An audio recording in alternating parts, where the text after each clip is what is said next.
Segundo o dicionário, fascismo é o princípio de querer impor uma ideologia sobre os outros. Já segundo a esquerda, fascismo é toda a opinião com a qual ela discorda.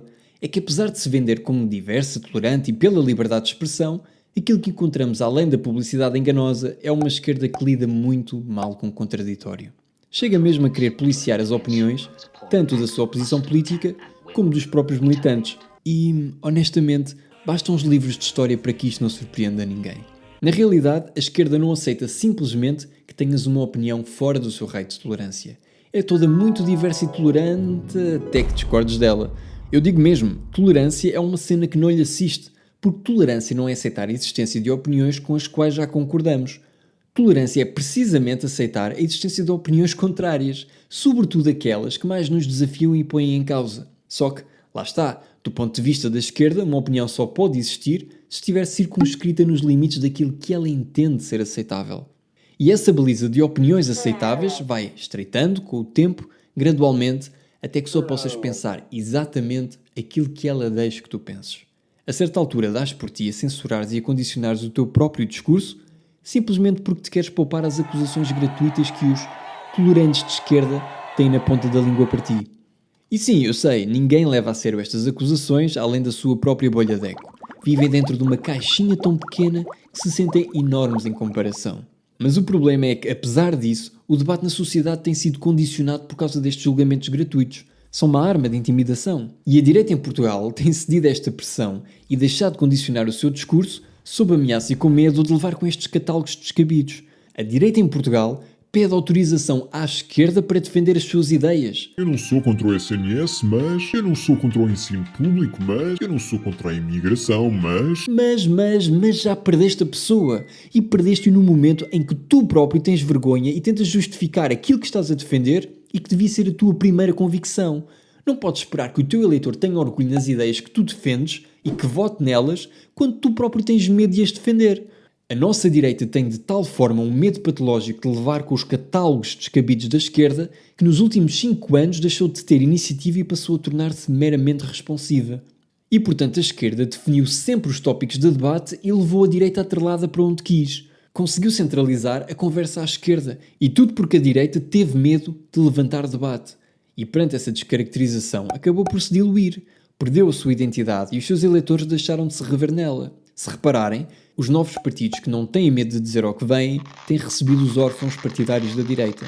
Mas voltando à conversa da intimidação da parte da esquerda. Descartes disse, penso, logo existo. Já a esquerda segue uma lógica de eu não gosto, logo não deve existir.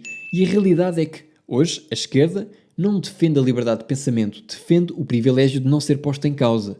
E é por isso que chama tão facilmente de fascista ou extrema-direita ou supremacista branco a quem quer que a desafie. Porque descredibilizar um mensageiro permite-lhe achar que invalidou a mensagem dele e não tem de passar pela parte difícil, que é o exercício de refutar o argumento oposto, ou sequer de defender o seu. É que para refutar o argumento oposto existe, primeiro, o esforço de ter de o entender.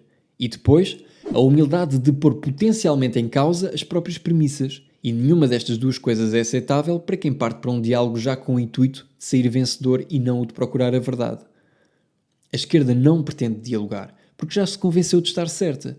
Mas a esquerda acha que está sempre certa, porque na sua superioridade moral é ela que define aquilo que é certo. E, portanto, para que a troca de ideias não ponha em causa toda essa sua certeza, descredibiliza o mensageiro ou impede-o mesmo de falar.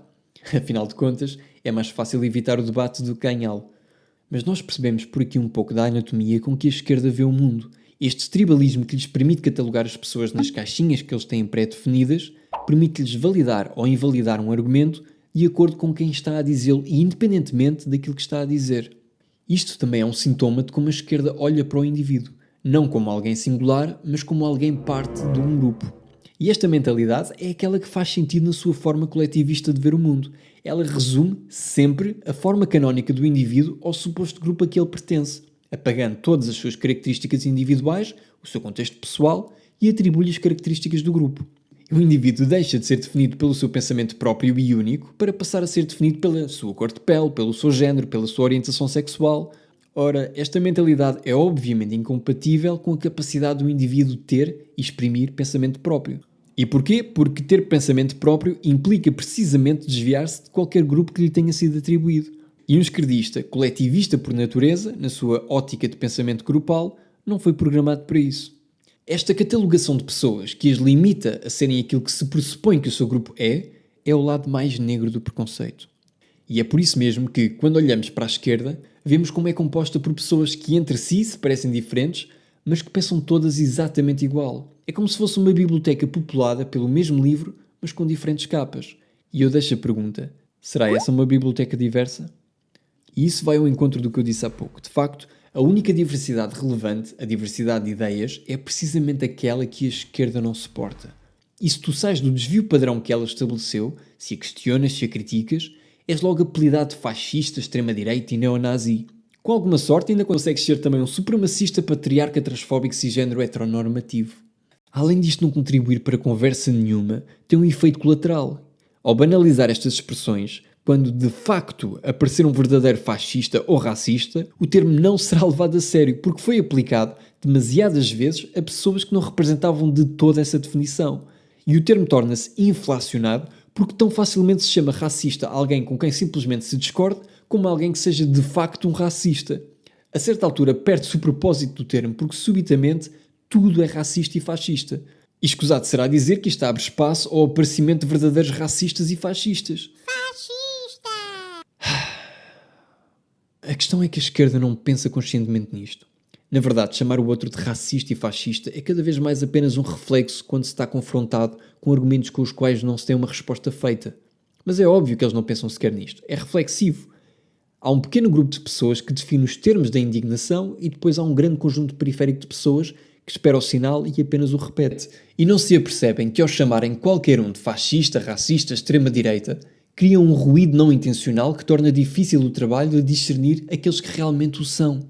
É preciso definir bem o que é fascismo e não usá-lo como resposta pronta para toda a gente que diz coisas fora do vosso raio de tolerância. E é preciso aplicar o termo apenas quando essa definição realmente se aplica, para o podermos combater em conjunto. Se usarmos o fascista, neonazi, extrema-direita como termo abstrato que se dispara aleatoriamente, nunca acertaremos no alvo. E sabem quem é que se favorece dessa distração e desse ruído? A verdadeira extrema-direita e os verdadeiros neonazis. Mas é difícil explicar a alguém com demasiadas certezas que está a ser contraproducente para a própria causa. Há mesmo quem enche os bolsos desta indignação fabricada. Até porque, nesta nossa geração, que vive uma crise de propósito, que leu nos livros de história todas as lutas pelos direitos iguais e das quais eles não fizeram parte, e ao mesmo tempo que está fechado em clusters de pensamento nas redes sociais, precisa de agarrar-se a causas messiânicas para poder mostrar-se moralmente superior e sentir-se útil ou mesmo relevante. Então procura motivos para se indignar porque a indignação permite-lhe fabricar e exibir um lado virtuoso seu. O problema é que quando te fanatizas é muito fácil convencer-te de que estás certo ao fazer coisas erradas. Dizes isso porque és um liberal facho e os fachos querem se defender e a extrema-direita é muito subtil. A extrema-direita não vencerá. Fascismo nunca mais. Hashtag somos todos 25 de Abril. Eis um excelente exemplo. Não. Fica aqui. Só desta vez. Eu prometo que não ponho esta parte no vídeo, ok? Eu vou desligar a câmera. Ok, estamos off the record. A tua ordem não te está a ver. Dá-me só este minuto. Peço-te isso. Fica receptivo só desta vez. É que se tu pensares bem e não te ficares por repetir as frases feitas que te dão, perceberás que nós, liberais, somos péssimos fascistas. Não, espera. Repara. Segundo a definição do Pribaram, fascismo é a tendência para o excesso de autoritarismo ou para o controle ditatorial. Ora, excesso de autoritarismo e controle ditatorial só são possíveis com um Estado grande e poderoso, que é precisamente aquilo que tu defendes, mesmo que não intencionalmente. Só se consegue impor um controle ditatorial através de um aumento do Estado e do seu poder de influência, para, através dele, exercer a sua autoridade de imposição de ideias. Portanto, jamais um fascista conseguiria exercer qualquer imposição de pensamento com um Estado cujos poderes são limitados, que é precisamente aquilo que eu e qualquer liberal defende. Portanto, querer a redução do peso do Estado é precisamente a antítese do fascismo. Eu quero mais autonomia e liberdade para o indivíduo, menos concentração de poder e autoridade para o Estado. Eu, enquanto liberal individualista, acredito que tu és um indivíduo soberano e que não tens de estar subjugado ao grupo de que fazes parte. Nisso acreditam os coletivistas da extrema-esquerda ou da extrema-direita. Porque, meu querido amigo, se te subjugas à tribo de que fazes parte, perdes a tua impressão digital e tornas-te apenas estatística. Ficaste convencido?